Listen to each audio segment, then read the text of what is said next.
శ్రీమాత్రే నమః. అమ్మతో ప్రయాణానికి స్వాగతం. అందరికీ కూడా అమ్మవారి యొక్క ఆశీస్సులు ఎప్పుడూ ఉండాలని మనస్ఫూర్తిగా ఆ తల్లిని వేడుకుంటూ, ఈ రోజు నుండి మార్గశిర మాసం ప్రారంభం.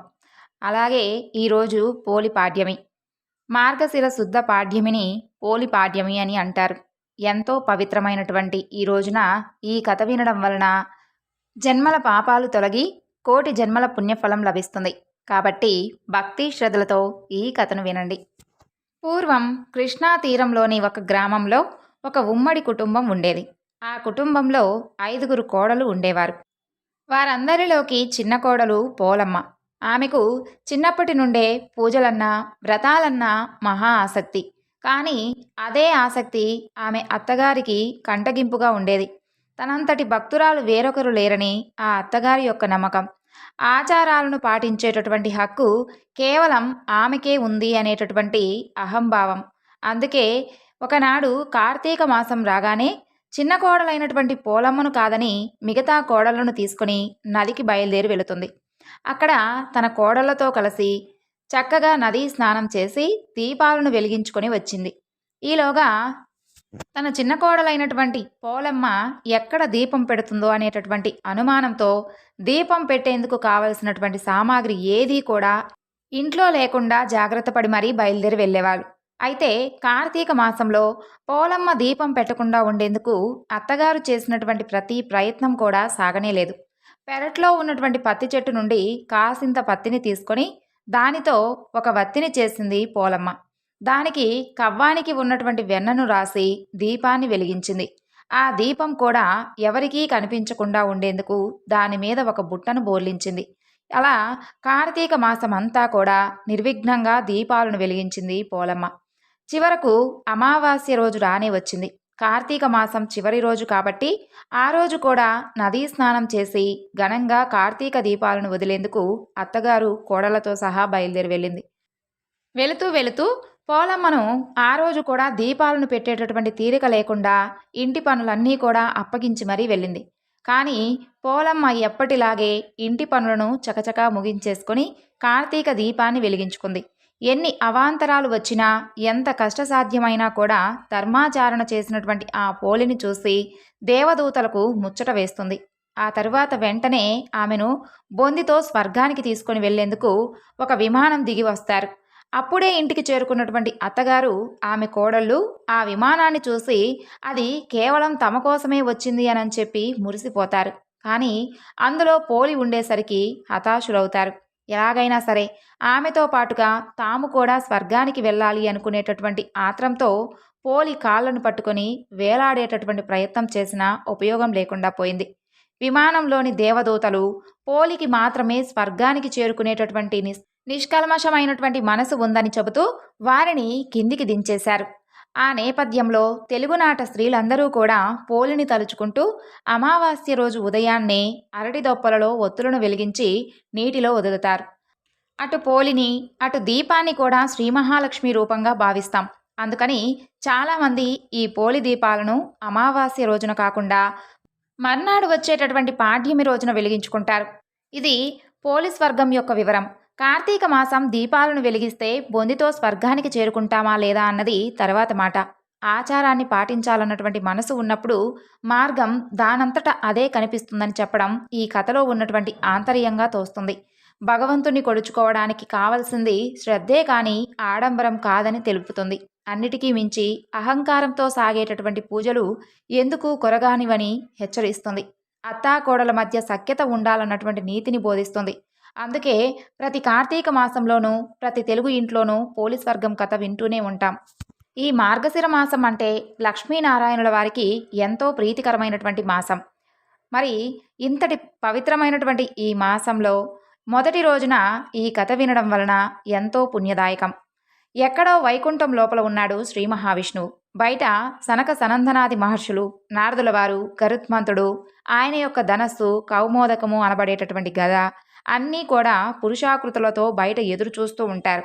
ఎక్కడో లోపల అమృత సరోవరం, దాని పక్కన చంద్రకాంత శిలలతో నిర్మించబడినటువంటి పర్యంకం మీద అంతా కూడా అలంకారం చేయబడి చక్కగా పరచబడినటువంటి అరవిరిసినటువంటి కలువ పువ్వులు, ఆ పువ్వుల మధ్యలో పడుకొని ఉన్నటువంటి లక్ష్మీదేవి. ఆ లక్ష్మీదేవిని పక్కన కూర్చొని ఆవిడ యొక్క పైట కొంగును చేతితో పట్టుకొని వేళ్లకు చుట్టుకొని ఒక చంటి పిల్లవానిలా శ్రీమన్నారాయణుడు ఆడుకుంటూ ఉంటాడు. అలాంటి స్థితిలో తనను ఎవరైనా కానీ ఒక్కసారైనా సరే మనస్ఫూర్తిగా పిలిస్తే పరిగెత్తుకుంటూ వచ్చేటటువంటి లక్షణం ఉన్నవాడు శ్రీమన్నారాయణుడు. శ్రీమన్నారాయణుడు లోకముల యొక్క పాలనను చేస్తూ దుష్ట శిక్షణ శిష్టరక్షణ చేస్తూ ఉండేవాడు. పరమ దయాళువైనటువంటి ఆ శ్రీహరి కొలనులో ఉన్నటువంటి మొసలికి చిక్కి ప్రాణభీతితో తనను పాహి పాహి అని వేడుకుంటూ ఉన్నటువంటి ఒక గజేంద్రుణ్ణి సంరక్షించుటకు తన యొక్క చక్రాయుధంతో ఆ మొసలి శిరస్సును ఖండిస్తాడు. అలా రక్షించబడినటువంటి ఆ గజేంద్రుడు మోక్షం పొందుతాడు. లక్ష్మీదేవికి పుట్టిల్లైనటువంటి పాలసముద్రం మధ్య త్రికూటం అనేటటువంటి ఒక పెద్ద పర్వతం ఉండేది. ఆ పర్వతపు లోయలలో అతి సుందరమైనటువంటి సరస్సులు పుష్పవృక్షాలు ఉండేవి. హూహు అనేటటువంటి గంధర్వుడిని దేవలముని శపించగా ఆ త్రికూట పర్వతపు లోయలలో ఉండేటటువంటి ఒక సరస్సులో మొసలిగా మారిపోయాడు. పాండ్య దేశాన్ని ఇంద్రద్యుమ్నుడు అనేటటువంటి మంచి రాజు పరిపాలిస్తూ ఉండేవాడు. అతను విష్ణు భక్తుడు. అగస్త్యముని శాప కారణంగా ఇంద్రద్యుమ్నుడు త్రికూట పర్వత సమీపంలో ఉండేటటువంటి అడవిలో ఒక ఏనుగుగా మారిపోయాడు. అలాగే ఆ ఏనుగులకు రాజైపోయాడు. ఆ ఏనుగుల రాజు ఒకనాడు దాహం తీర్చుకుందామని ఒక సరోవరం కనిపించగానే ఆనందంగా దాహం తీర్చుకొని తన గుంపుతో జలక్రీడలాడుకోవడం మొదలుపెట్టాడు. ఆ సరోవరంలోనే శాపవశాన మొసలిగా మారి ఉన్నటువంటి గంధర్వుడు కూడా ఉన్నాడు. ఆ మొసలి చట్టున వచ్చి ఏనుగురాజు కాళ్ళు పట్టుకుంటుంది. అకస్మాత్తుగా వచ్చినటువంటి ఆ మొసలి నుండి విడిపించుకోవడానికి గజేంద్రుడు ఎంతగానో ప్రయత్నిస్తాడు. కష్టమవుతూ ఉంటే మిగతా ఏనుగులు కూడా సహాయంగా చేయవస్తాయి. కానీ లాభం లేకుండా పోయింది. హోరాహోరీగా ఆ రెండూ కూడా వేయేళ్లు పోరాడుకుంటూ ఉన్నాయి.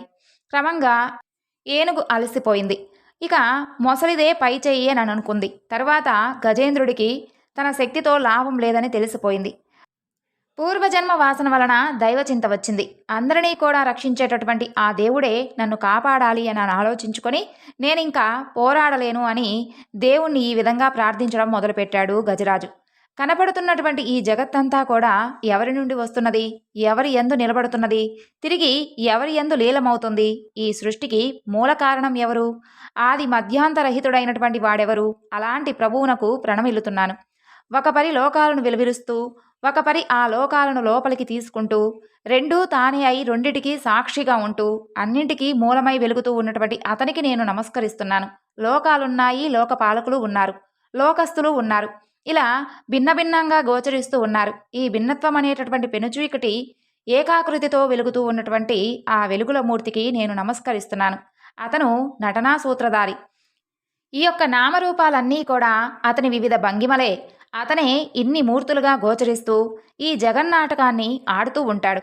అతనిని కీర్తించడానికి, అతని యొక్క వర్తనాన్ని గ్రహించడానికి ఎవరికీ కూడా సాధ్యమవదు. అలాంటి దేవదేవునికి నేను నమస్కరిస్తున్నాను. ముక్త సంగులైనటువంటి మునులు, సర్వభూతహితులైనటువంటి ప్రేమ స్వరూపాలు, సాధువర్తనులు వీరందరూ కూడా ఎవరి పాదాలను ఆశ్రయిస్తున్నారో ఆ పాదాలే నాకు కూడా దిక్కని నేను నమ్ముతున్నాను. ఈ విధంగా భగవంతుణ్ణి ప్రార్థిస్తూ ఉన్నటువంటి గజేంద్రుణ్ణి చూస్తూ మొసలి అతడిని మరింతగా వేధించడం ప్రారంభించింది. ఆ వేధింపుకు అతను కలత చెందినవాడై అసలు భగవంతుడు నా ప్రార్థన విన్నాడా లేదా అని అనుకుంటూ అయ్యో తప్పు తప్పు, ఇలా అనుకోకూడదు, కలలోనైనా సరే ఇలా అనుకోకూడదు సుమా, ఎన్నిసార్లు ఎందరిని ఎన్ని విధాలుగా రక్షించలేదు, ప్రార్థించడం చేత కావాలే కానీ అతను మాత్రం పలకపోవడం ఉంటుందా, కలిమిలేములతో నిమిత్తం లేకుండా కలిసి వచ్చేవాడు అతను, ఆ మాత్రం నన్ను కరికరించడా, దుష్టుల పాల పడుతూ ఉన్నప్పుడు శిష్టులను ఆదుకునేవాడు ఆ పరమాత్మయే కదా, ఆ మాత్రం నన్ను ఆదుకోడా, చూడగలిగినటువంటి కన్నుతో తనను చూడగలిగిన వారందరినీ కూడా తానుగా చూసుకునేవాడే ఆ మాత్రం నన్ను చూసుకోలేడా, ఇన్ని రూపులు తన రూపమైనవాడు, ఆది మధ్యాంతాలు లేనివాడు, ఆత్మబంధువు, ఆపద్బాంధువైనవాడు ఈ నా స్థితిని వినడా, చూడడా, తలపడా, నా కొరకు వెంటనే తరలిరాడా, తప్పక వస్తాడు. తండ్రి, ఇంతవరకు నేను చేస్తూ వచ్చిన దాన్ని నేను గమనించుకున్నాను.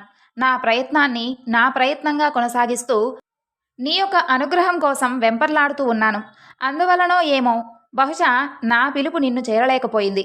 తెలుసుకున్నాను, నా ప్రయత్నం అనేది వేరే లేదని, అది కూడా నీ యొక్క అనుగ్రహంలో భాగమేనని తెలుసుకున్నాను తండ్రి. నీ అనుగ్రహాన్ని పట్టుకొని కొంత నాదిగా కొంత నీదిగా భ్రమపడుతున్నానని కూడా నాకు అర్థమైంది. ఈ నా దృష్టిని సరిచేసుకుంటున్నాను తండ్రి, నన్ను కరుణించు. మా ప్రయత్నమని, దైవానుగ్రహమని ఉన్నది రెండుగా కనపడుతున్నది. ఇవన్నీ కూడా ఒక్కటే. అదే నీ అనుగ్రహం. ఇక నా పరిస్థితిని కాస్త గమనించు తండ్రి. జీవుల యొక్క మాటలన్నీ కూడా నీవు వినిపించుకుంటావట కదా! మా యొక్క హృదయ ఘోషలన్నీ కూడా నీవు గమనిస్తూ ఉంటావట కదా! ఆర్తులను రక్షించడం కోసం ఇక్కడ, అక్కడ అని లేకుండా ఎక్కడికైనా వచ్చేస్తావట కదా! జీవులు కో అని పిలిస్తే నీవు ఓ అని పలుకుతావట కదా! తండ్రి రావా, నన్ను చేరరావా, నన్నాదుకోవా, నన్ను నీ హక్కున చేర్చుకోవా. ఆ గజేంద్రుని మొర విన్నటువంటి శ్రీ మహావిష్ణువు తన యొక్క పక్కనున్నటువంటి లక్ష్మీదేవికి కూడా చెప్పకుండా, శంకుచక్రాలను చేపట్టకుండా, పరివారాన్ని కూడా పిలవకుండా, గరుత్మంతుడు వచ్చే వరకు కూడా ఆగకుండా, కనీసం తలకట్టునైనా కూడా సరిచేసుకోకుండా, ఆటలాడే వేళలో తన చేతిలోనికి వచ్చినటువంటి పైటను ఆమెకు వదిలివేయాలని కూడా అతనికి తోచలేదు పాపం. అప్పుడు ఆ విష్ణువు దృష్టిలో కేవలం గజేంద్రుడు మాత్రమే ఉన్నాడు. గజేంద్రుని యొక్క మొర మాత్రమే అతనికప్పుడు వినిపిస్తూ ఉంది. గజేంద్రుని వైపు వేగంగా సాగి వచ్చేస్తూ ఉన్నాడు శ్రీమన్నారాయణుడు. ఆ విధంగా బయలుదేరినటువంటి ఆయన్ను అనుసరిస్తూ లక్ష్మీదేవితో సహా మొత్తం సపరివారం వైకుంఠం నుండి వారు కూడా శ్రీహరిని అనుసరిస్తూ ఒక్కొక్కరిగా వచ్చేస్తూ ఉన్నారు. ఇంతకు గజేంద్రుడు పిలిచింది ఆ ఒక్కని మాత్రమే కదా! మరి ఆ ఒక్కడు కదిలాడు అంతే. ఇక అందరూ కదిలిపోయారు. నారాయణుడు వెనుక ముందు చూడలేదు. గజేంద్రుడి వైపుగా వచ్చేస్తూ ఉన్నాడంతే. ఆయన వస్తున్నప్పుడు దేవతలందరూ కూడా నమస్కరిస్తూ ఉన్నారు. కానీ ఆయనకు గజేంద్రుని యొక్క మొర తప్ప ఆయనకి ఏవీ కూడా వినపడడం లేదు, కనిపించడం లేదు. అతని దృష్టి అంతా కూడా గజేంద్రుడిపైనే ఉంది. ఇక క్షణాలలో ఆ సరస్సును సమీపించాడు నారాయణుడు. సమీపించడమే తడువుగా చక్రాయుధాన్ని మకరంపై ప్రయోగించాడు. ఆ తరువాత ఆ మొసలికి తల తెగిపడింది. అంది వచ్చినటువంటి ఆ అనుగ్రహానికి అమితంగా ఆనందిస్తూ ఉన్నాడు గజేంద్రుడు. ఆ ఆనందంలో నుండే విష్ణు స్మరణలో ఓలలాడుతూ ఉన్నాడు. విజయ సూచకంగా విష్ణుమూర్తి శంఖానాదం చేశాడు. ఆ విధంగా సుదర్శన చక్రం మొసలి తలకాయను కోస్తూ ఉంటే మిగతా మకరం అనేటటువంటి పేరు కలిగినటువంటి మొసళ్ళు అన్నీ కూడా భయపడిపోయాయి.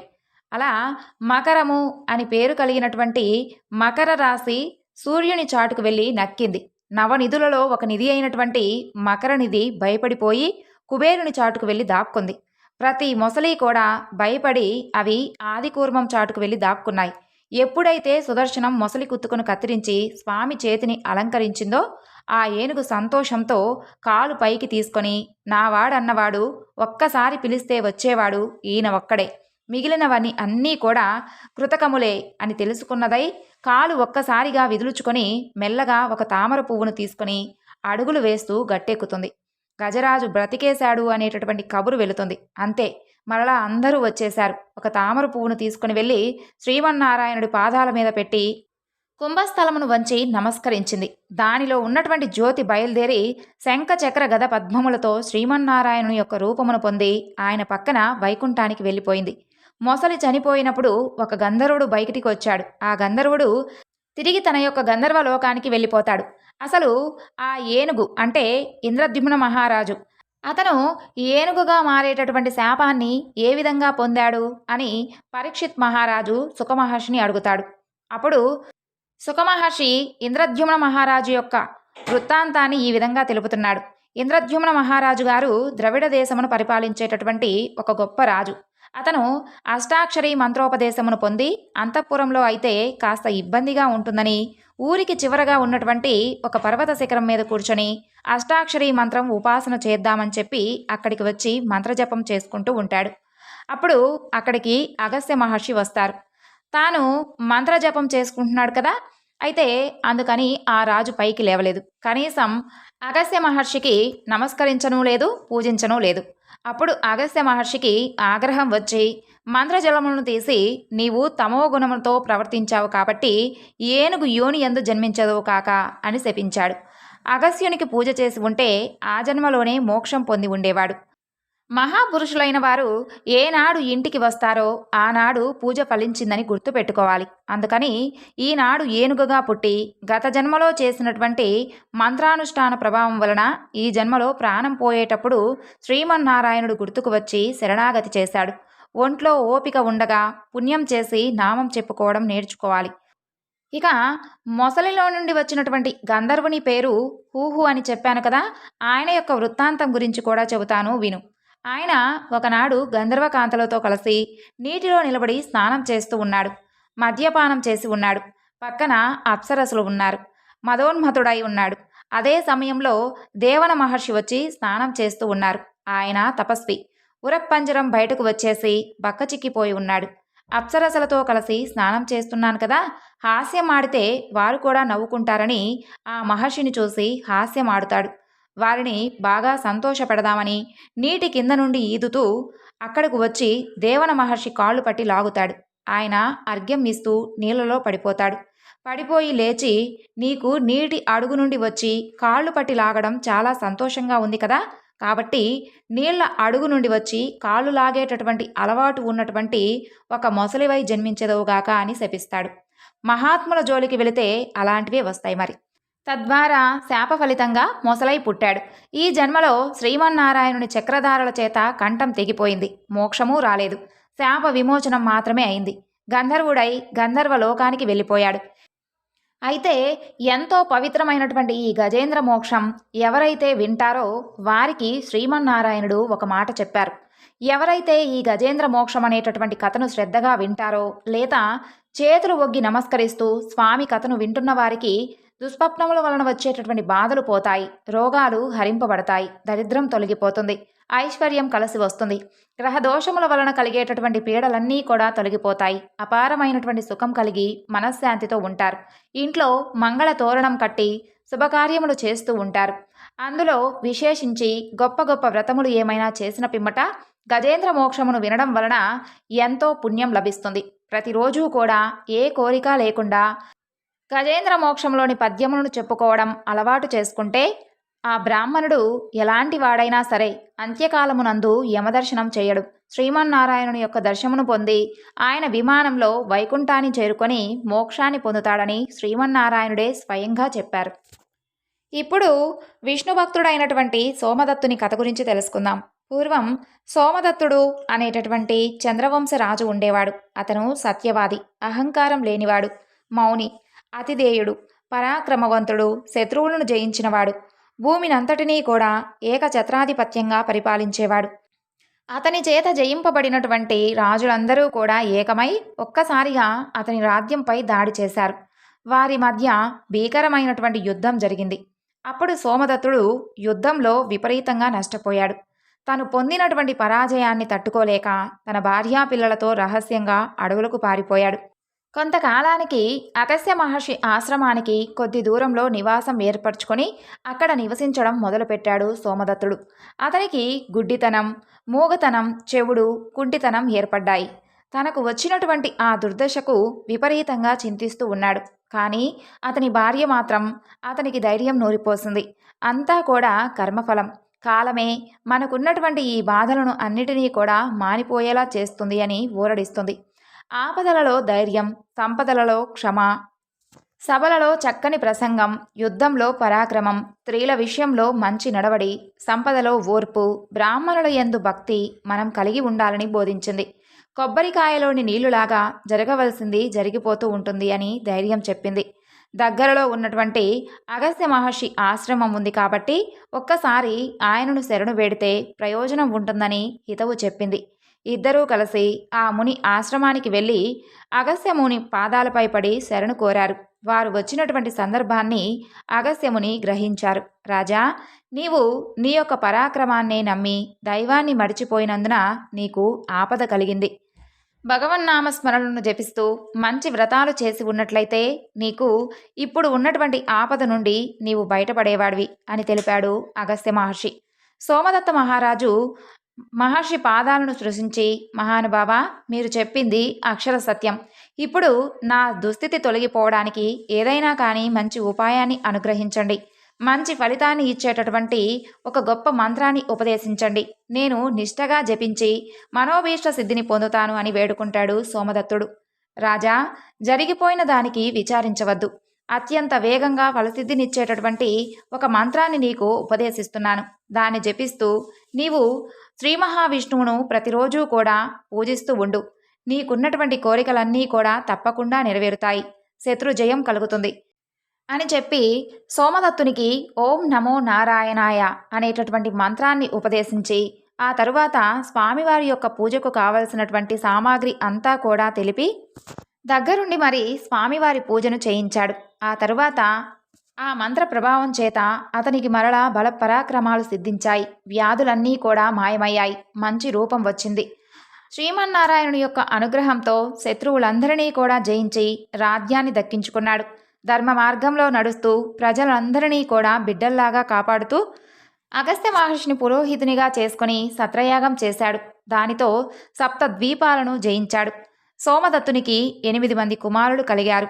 ఆనందంగా జీవితాన్ని గడిపి పెద్ద కుమారుడికి రాజ్యం అప్పగించి దంపతులు అరణ్యానికి చేరి తపస్సు చేసుకుంటూ చివరికి విష్ణు సాయుధ్యం చెందారు.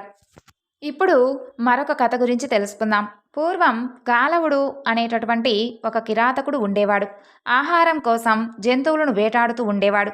ఇంటిని లక్ష్మీ కళతో నిర్వహిస్తూ ఉండేవాడు. సాధు జీవనం గడిపేవాడు. అతనికి 40 సంవత్సరాలు వచ్చాయి. ఏదో తీరనటువంటి బాధతో దిగులుగా ఉండేవాడు. ఒకరోజు గాలవుడు వేటకై అడవిలోకి వెళ్ళి ఒక జింక కనపడగానే దాన్ని వెంబడించాడు. అది మధ్యలో మాయమైపోయి కనిపించలేదు. మృగం కనిపించినందుకు బాధపడ్డాడు. తాను చేరినటువంటి ప్రదేశం నైమిషారణ్యమని గ్రహించాడు.